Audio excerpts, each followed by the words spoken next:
So today we're going to talk about one of the main things that will make healing very difficult. This is something that if we can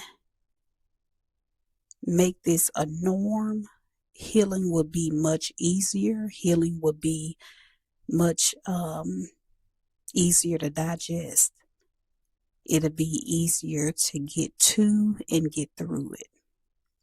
It'll be easier to recognize that healing is what's needed.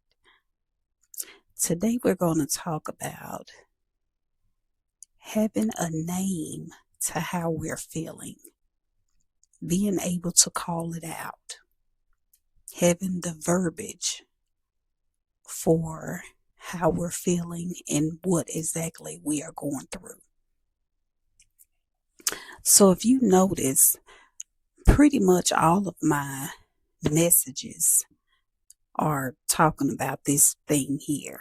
All of my messages is giving verbiage to things that people go through, but it's hard to talk about, it's hard to admit, it's hard to see it in someone else because we love them or we cared about them, and it's hard to admit that that person would want to hurt us, or they would intentionally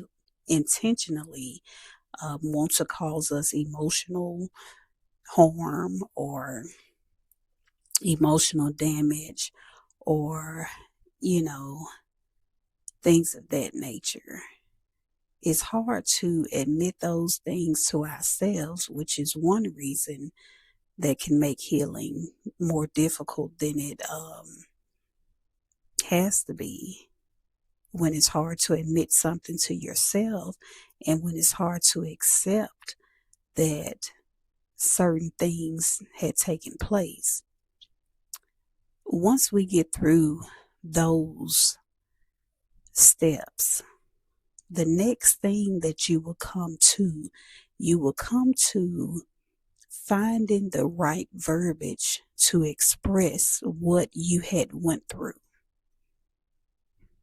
Meaning, if you don't know that was actually abuse, then you may be reluctant to call it out, or you may be reluctant to feeling as if you were done wrong because you may not have the words for what had actually happened.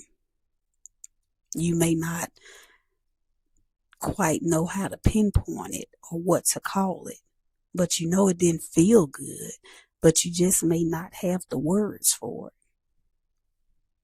So to not look crazy or not look like you're overreacting, you may opt to just not say anything. So this is why journaling is so important. This is why expressing yourself is so important. This is why having a feelings wheel is so important. So we're able to express our feelings and express our emotions, especially in this day and time, because many people are not willing to express themselves. You have so many people that would rather lie to your face, even if you call it dead smack to the center of exactly what it is, and they know that you're on to them because you're calling it out. But they would rather lie to you, looking you dead in your eyes, but they would rather lie. Because in their mind, if they admit it, then they will be seen as being wrong. So they choose to lie. So healing would be hard for them because they're not able to accept and admit they're wrong. But healing for you is in this particular scenario, healing for you would be able to admit, accept, and admit that your loved one was wrong, be able to call out what they done, and be able to express how that made you feel. So having the correct verbiage for exactly what you have experienced. Now, this may not happen immediately because healing is a process. So as I said, that you have to be able to do the other two first. You have to be able to admit and accept first. Once you get through that, then that will help you to find the right verbiage for exactly what you had gone through. So healing is a process. This is not something that's,